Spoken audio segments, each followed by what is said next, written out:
আসসালামু আলাইকুম। আমি রবিউল আওয়াল, শহীদ ইমাম হাসান তাইবের ভাই। আপনারা আমার ভাইকে হয়তো সবাই দেখেছেন, যাত্রাবাড়িতে যে ছেলেটাকে তার বন্ধু টেনে নিয়ে যাচ্ছিল আর পুলিশ বারবার গুলি করতেছিল। প্রিয় সুশীল সমাজের ব্যক্তিগণ সকলে এখানে উপস্থিত আছেন, অন্তর্বর্তীকালীন সরকারের উপদেষ্টারা উপস্থিত আছেন। আমি সকলের কাছে একটাই প্রশ্ন রাখতে চাই। আমি সারা বাংলাদেশে শহীদদের নিয়ে কাজ করি, 500 শতাধিক শহীদ ফ্যামিলি আমার সাথে কানেক্টেড। তারা সকলেরই একটা প্রশ্ন, আদৌ কি আমরা স্বাধীন? আদৌ কি এই হত্যাকাণ্ডগুলোর বিচার হবে? যদি হয়, আজকে 5 মাসে আমরা কি দেখেছি? নিয়ার অ্যাবাউট 1000 মানুষ, মায়ের সন্তান মারা গেছে। একটা হত্যাকাণ্ডে যদি একটা পুলিশ জড়িত থাকে তাহলে 1000 পুলিশ গ্রেফতার হওয়ার কথা ছিল। একটা হত্যাকাণ্ডে যদি 2টা পুলিশ জড়িত থাকে 2000 পুলিশ গ্রেফতার হওয়ার কথা ছিল। এই পর্যন্ত কয়টা পুলিশ গ্রেফতার হয়েছে আপনাদের কাছে আমি প্রশ্ন রেখে গেলাম। তাহলে কি আমি বলবো না আদৌ কি বিচার হবে?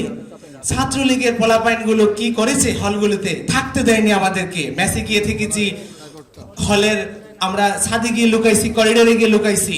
ছাত্রলীগের কেন্দ্রীয় কমিটির কয়জনকে গ্রেফতার করেছে? আপনাদের কাছে আমাদের প্রশ্ন, তাহলে এই যে বলে যে বিচার হবে, আমরা সেটার প্রগ্রেস কোথায় দেখতে পাচ্ছি? আপনাদের কাছে আমি এই প্রশ্নটাই রেখে গেলাম যে বিচার কি আদৌ হবে? এই পর্যন্ত 23টা পুলিশ গ্রেফতার করেছে। কি ব্যাসাকার করেছে পুলিশ? কোন কিভাবে মানবাধিকার লঙ্ঘন করেছে? পুলিশের সিআরপিসি আইন, 144 ধারা আইন, কোন আইনে নাই এভাবে মায়ের সন্তানদেরকে গুলি করে পাখির মতো হত্যা করবে। তারা যেভাবে পারছে বুকে গুলি চালিয়েছে, মাথায় গুলি চালিয়েছে, যে যেভাবে পারছে সেইভাবে গুলি চালিয়েছে। ইভেন যে যাদেরকে আন্তর্জাতিক অপরাধ ট্রাইব্যুনাল থেকে ওয়ারেন্ট করা আসামি, পুলিশের আইজিপি স্যারকেও যদি বলি, কমিশনার স্যারকে বলি, কমিশনার স্যারকে কি বলবো? উনি 1.5 হাত লম্বা লম্বা ভাষণ দেয় মানবাধিকারের পক্ষে। ওনার আপন ভাতিজা যাত্রাবাড়ি জোনাল এডিশনাল এসপি ছিল, সে 2 শতাধিক মায়ের সন্তানকে খুন করেছে।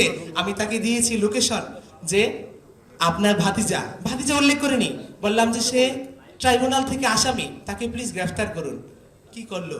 তাহলে আমরা বিচার কোথায় দেখতেছি?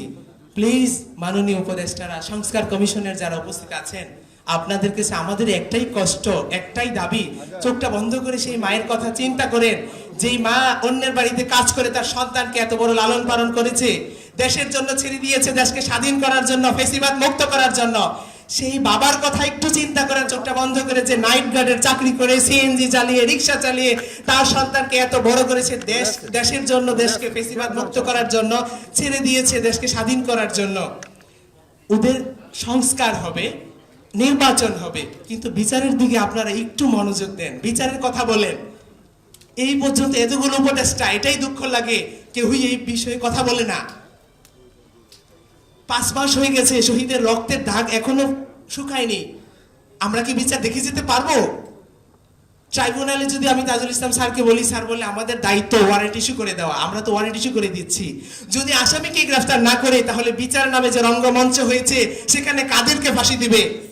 শেখের বেটি হাসিনাকে যদি 1000 বার ফাঁসি দেয়, তাও বাংলার মানুষের মন শান্তি হবে না। কিন্তু তার সাথে তার যে দোষররা ছিল তাদেরকে কখন ফাঁসি দিবেন? তাদেরকে যদি গ্রেফতারই না করেন, তাহলে এই নাটক রঙ্গমঞ্চ বিচার নামে কি আদৌ হবে? আপনাদের কাছে প্রশ্ন রেখে গেলাম। ধন্যবাদ। আসসালামু আলাইকুম।